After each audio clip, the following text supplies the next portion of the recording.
welcome in everybody, Evertonians, football lovers, anybody else that's watching. It is the Mr. Archer back again.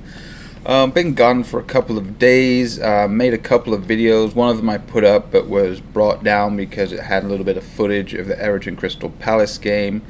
I was trying to work a way around that because lots of people, put a certain clip in to their videos, but it wasn't really that many clips or that long. But I don't know how to work around that. I don't know if to slow the time for it, but whatever it is, the processing happened and that one got taken down within like 10 minutes of it going up. I had a bunch of other videos already edited and ready to go, but for some reason my video editor broke down, and because I already had them in the production area, I deleted the main files off of my computer. When I went back in to access them after restarting my computer, they were all corrupted files, so I had to do some tinkering and some troubleshooting. But to put 3 or 4 hours worth of editing and making videos, I just had enough of it. So, but I'm back today, on the eve of Everton's first home game against Watford at Goodison Park. Now this week, I've had some fallout from the Crystal Palace game. You might have saw my little brief match reaction. I did another full one that went into more depth, but at the end of the day, it was a decent point to get out of there with 10 men or with 9 men, however you want to look at it. Like I said, I don't think Sigurdsson really was a player during that game. Yes, he should have scored that goal, and yes, he had some couple of other opportunities, but his lack of creativity in the center of the park there just keeps forcing us out wide. I've said many times, we don't have a plan B yet. We don't have a plan C yet. But I think once all the new players have been bedded into the team, especially Iwobi, Jiwame, Bamin, Ken have all settled in to the team. I think Marco may be able to not do anything risky, but we all know that his overall plan, most of us should know, is going to a 4-3-3. We're not quite capable of playing that yet. So we'll see. It is a point. We're undefeated, clean sheet, all that good stuff. Luckily or unluckily for us, Watford got absolutely spanked on their arses last weekend by Brighton and Hove Albion at home, 3-0. It wasn't really a 3-0 game, but it was kind of one of those games, just like if you watched the Manchester United-Chelsea game, that game was 4-0, but it wasn't really a 4-0 game. Some teams just pass it around beautifully and have no luck and no end product, and then you get busted on the counter, and all of a sudden it's 2, 3, 4, and it's a rout. So, football can go anyway, especially the first couple of games of the season. Unless you're Manchester City, unless you're Liverpool, unless you're, Tottenham, you can usually play badly like Liverpool did. And overall, they won, yes, 4-1, but 5-1 was it? I forget. I don't care about the shite, obviously, but that was a game of two halves basically. Norwich came out and thought they could play, wanted to try and show what they could do, excited, hyped, adrenaline rush from getting promoted, but showing up to Anfield like that, throwing caution to the wind. You can applaud that in a way, because that's what the manager wants to do. He wants to set his stall out against Liverpool and Man City the same way he'd probably set his stall out against Southampton, Burnley, teams like that, Newcastle, for example. But, you can't really do that sometimes. But, they were never expecting to get a point or 3 points out of that game, were they? No. And then Manchester City, they didn't have an off day. They just came and they just blew West Ham away at the Westfield Shopping Centre that they call the stadium. But yeah, so Watford could be some changes. They could be, they probably got a rollicking, obviously, from the manager, and they'll be coming because they'll take some points. They'll probably have to have professional pride. Was probably battered a little bit on that first day, so how's it going to go? We should obviously win. We're at home. We're at Goodison. Got new players in. Everyone's hyped. Everyone's excited. Loved the transfer window, obviously. Yeah, there were some things that didn't quite go away. Center back, obviously, is what everybody talks about over and over and over again until they just beat it into the ground, and it's so boring. But yes, we don't avoid the fact that we needed a center back. Obviously, don't avoid the fact that we kind of put too many of our eggs in the Zuma basket. But like I said, who knows what, from watching the Marcel interview today. You should watch the Marcel Brands interview. It's 22 minutes on Everton. FC.com. It's a good interview. It gets kind of in depth and talks about the different signings that we made, the different players that we brought in, what we look for in a player, how our young players are viewed, and that we're trying to give them a career path, and all that good stuff. So it's always nice to see Marcel or Marco or somebody else other than the players come out and talk about stuff, and for longer than just a little 30-second snippet. It's a good talk. Good interview, so check it out if you haven't. Most loyal, knowledgeable, football, high IQ Evertonians would have already watched that, because they should probably watch everything. But if you haven't, go over there, check it out. It'll be worth your while. Main thing is what we want to talk about, obviously, is probably the lineups for the Watford game.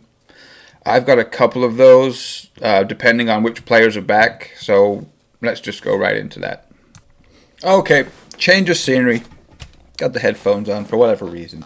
We haven't had I haven't seen Marco Silva's press conference yet. This is a Thursday night in the United States of America, and so you guys, if you're watching this, probably seen it on Friday. Maybe Marco's had his press conference, maybe he hasn't. So we're not really too sure on the status of Andre Gomez. We know he had a scan. We know it's day by day. We haven't seen any videos of him training or anything. We have, however, seen video of Fabian Delph training, so that's a plus.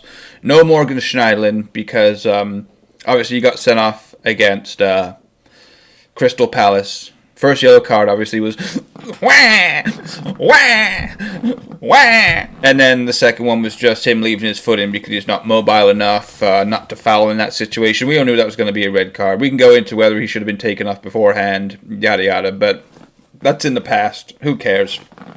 Let's straighten this out a little bit. Jeez.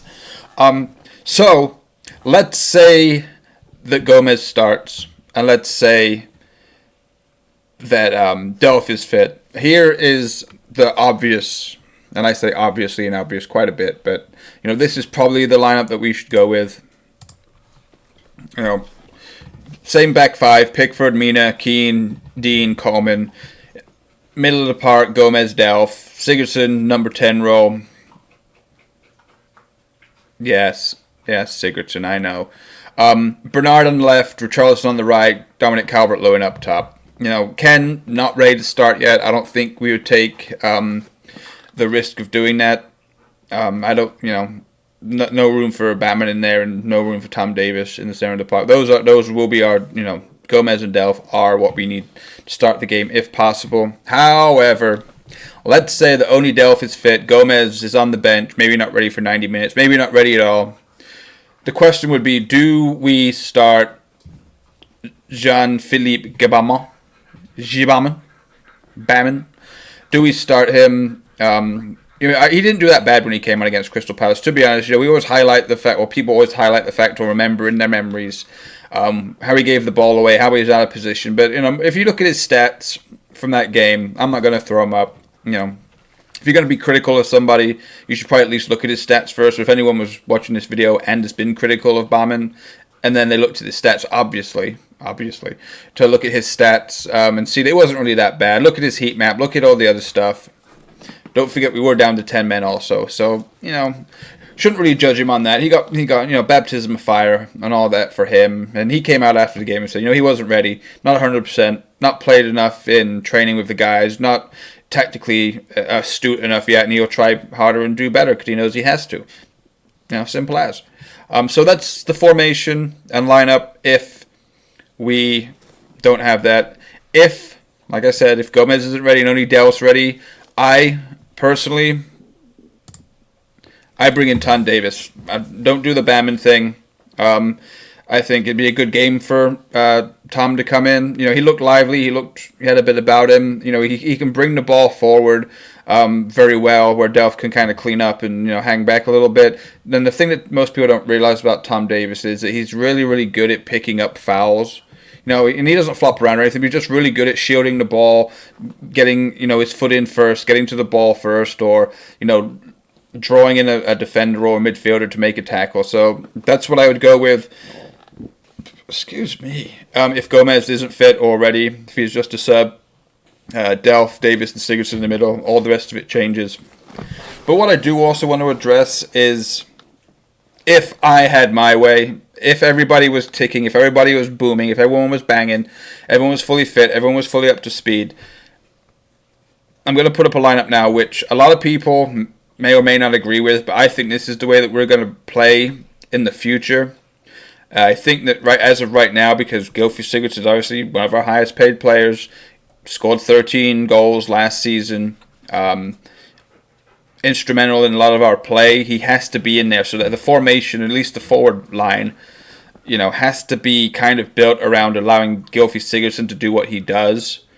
Because when he's on his game, he's absolutely fabulous. But when he's not, like I said before, he's just a passenger. Just kind of goes through the motions. Everything goes out wide. Everything goes out to Dean and Bernard. Everything goes out to Coleman and Richarlison. And then, Dominic Calvert-Lewin basically feeds off whatever they can do there. Because obviously Sigurdsson's not going to go past Dominic Calvert-Lewin. He's not the most mobile of players. He needs a little bit of time. He can flick it. We saw the goal against Leicester. We saw goals he's had before. He can turn. He can get away from players. But, I just think he holds up what we're trying to do. What Marco Silva kind of wants to do. So this is where I see us go in, let's say, 5 or 6 weeks. This is what I personally want to be seeing on the pitch. This right here. Same back line, Pickford, Mina, Keane, Dean, Coleman, and you can probably put Sidibe in for Coleman if anything happens, or you can put Baines in for Dean if anything happens and all that. But I see that, to me, that's a 4-3-3. Right now we play a 4-2-3-1 with Gylfi in there and all that. But this is what I would really, really like to see us playing. Obviously, Ken up top. Sigurdsson, for me, in this formation, it can't work. Right, so you still got to have Dean and Coleman bombing down the outside. So what I would do, Gomez and Shabaman in the midfield with Bernard playing in the number 10 role, Bauman cleaning up if possible. Gomez playing a little more forward, and then Bernard in the number 10, holding up the ball, quick feet, turning, dropping the shoulder. Getting in there, getting past Ken, and obviously he's one of our most, if not our best technical player when it comes to making space, making a pass, vision, field of play, all that good stuff. Iwobi out on the left, maybe obviously not as pacey as Bernard, but strong, can dribble, get into the box, and then Richarlison obviously on the right. That's how I see us setting up if Marco Silva had his way. Yes, there's no room for Gylfi in there, but this allows us to at least have a different way of playing, because right now we can't really go through the middle. Yes, we play teams like Palace, Newcastle, Burnley. They play in the low block, compact defensively, so it's hard for anybody. It'd be hard for some of the world's greatest number 10s, maybe for David Silva, maybe for all the other people, and it'd be hard for them to make space. But I just don't think we have enough creativity and enough plan B and plan C when we get into the final third. If there is just 2 blocks of 4, the midfield's condensed, everyone's sitting back, there's no room. We have to go outside for the crosses, and then crosses come in. If you're playing, teams like Brighton, for example, if you're playing teams that just have 2 central defenders, that all they love to do is just ball comes in, boom, ball comes in, boom, ball comes in, boom, no forward in the world's probably going to be able to, they might be able to get on the end of something, but then, in that way, if that you're forcing to the outside, the cross is coming in, what can you really do at the end of the day? You might get a lucky bounce, you might get a ricochet, you might be able to feed off scraps, but, we need a different way of playing other than just going down the outside with Seamus and Dean and all that stuff. So that's how I see us setting up for this game. Obviously, this is the one with Gomez being out. This is the one with Gomez and Delph being healthy and fit and ready to play. So let me know what you think. I think if Gomez doesn't play, we may be a little short and a little lackluster in the center of the park. I think Delph can hold on to the ball okay, but Tom and Delph aren't exactly Ghana and Gomez from last season, for example, so we might be a bit of light, might lose the ball quite a bit in there. We might actually be susceptible to them trying to come through the middle, because don't forget, they've got Decore in there. They've got Will Hughes that plays for them. They've got Pereira. They've got decent players. Okay, and of course you've got Deeney and Gray up top. I don't think Defefu is going to be playing. Sorry, Gerard Delafeu. We love you, Jerry, but you're hit or miss, just like you were last weekend. So we don't know if he's going to play. Don't know if he's going to start. So that's kind of a welcome thing going into the game. But Watford are what they are. They've got strong, powerful, tall players over most of the park. So, but we should win. I said we were going to win 3-1 away at Palace, but I thought we were just going to come out and absolutely slap them, put down a marker, say, "Hey, the Toffees are here. Let's get this Premier League season underway." But things aren't that easy, are they, Morgan? Are they, Morgan? But I'm expecting, let's just say a 2-0 to Everton. I don't see us conceding a goal. I think Mina and Keane and Pickford, that little triad in the 18-yard box, just too much for that. The only thing I can see possibly happening, if anything did go to shit, it would be confrontations and little argy-bargy between Mina and Deeney, because we know Deeney likes to get stuck in. We know Mina likes to give it some also. So look for that matchup to cause some drama and to cause some fireworks. But other than that, it should be a pretty simple victory for us at the end of the day. Let me know what you guys think. Don't forget, if you're watching, there will be a watch along. I'm pretty sure. Hold on one second. I am going to look right now at what time the game is, so I do not give you bad information right now. I'm using the OneFootball app, by the way. If you don't have the OneFootball app, it is very, very good. Everton, Watford. It's 9 a.m. for me here, so it'll be 3 p.m. for you guys again. Another 3 p.m. game that you guys probably don't get to watch on your television. So you know what? Get yourself a other stream if you like. If you want to have some banter, if you want to have a chat, if you want to come in and express yourself, express your opinions, ask questions, have questions asked of you, my Evertonians, my beautiful Mr. Archer, small community, but a loyal community. We all know that. So come on in. I'll be on about 8:30. Talk about the lineup, talk about what we're expecting, talk about some other things. So yep, come on in. We'll have a good time. We'll try and get the viewership up. I'm looking for you, Jeff. I'm looking for you, Natty Co. I'm looking for you, Ant. I'm looking for some other people to come on in. Have a good time together. So that's it for me. So just line up a little bit of news. Like I said, be sure to check out that Marcel Brands video. It's a good watch. And hopefully I'll see you all on Saturday afternoon for you guys. Saturday morning for me. If not, instant match reaction after the game. Might even do it live.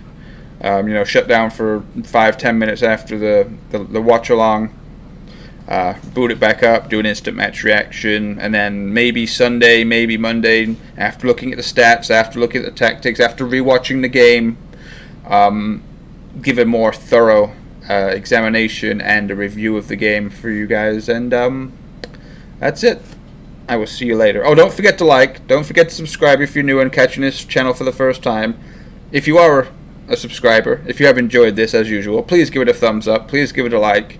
And if you can, maybe tell your friends, tell your Evertonian buddies to check out the watch along. At least check out these videos. Everything's appreciated, and much love to you all. Thank you.